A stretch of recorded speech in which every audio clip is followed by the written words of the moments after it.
opposite. These are the 10 smartest serial killers of all time.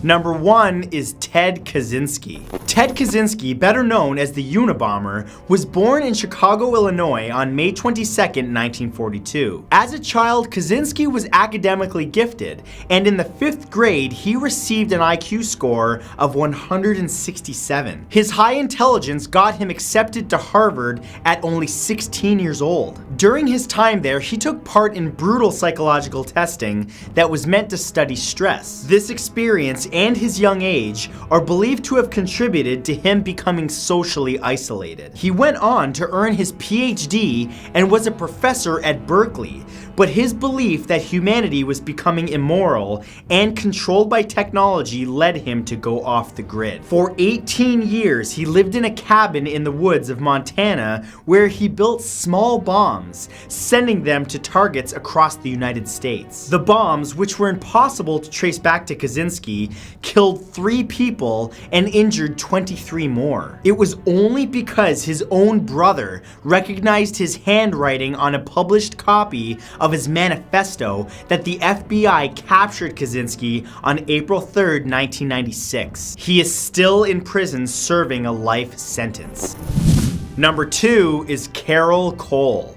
Born on May 9, 1938 in Iowa, Carol Cole was considered to be extremely intelligent, with an IQ of 152. But his terrible home life and developing mental issues eventually turned him into a cold-blooded serial killer. Cole's mother was incredibly abusive. She would make him watch her entertain men and would beat him constantly. Cole committed his first murder as a child when he drowned one of his classmates. As an adult, he would commit his crimes while in a violent rage, including strangling an 11-year-old girl. He spent time in and out of prison and mental hospitals, but once he was released, he started drinking and would kill women that he met that reminded him of his mother. In November of 1980, Cole was finally caught and confessed to 14 murders, but there are possibly even more that he couldn't remember. He was given the death penalty and died by lethal injection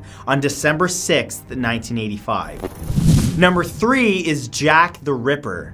There are tons of theories as to who Jack the Ripper really was. From a local surgeon to possibly Queen Victoria's grandson, Prince Albert, nobody knows. But one thing is for sure, he was highly skilled and knowledgeable in human anatomy. The infamous anonymous serial killer murdered at least 5 women in the Whitechapel district of London, England between 1888 and 1881. The murders were often extremely gruesome, with the bodies left horrifically mutilated, complete with organs missing. The state the bodies were found in convinced many that he could have been a surgeon or even a butcher. During the time of the murders, hundreds of letters, supposedly from the killer, were sent to the press. Most of them turned out to be fakes, but a few very likely were sent from the man himself, including one signed Jack the Ripper. One even correctly promised details of the next murder. Jack the Ripper seemed to disappear after his final murder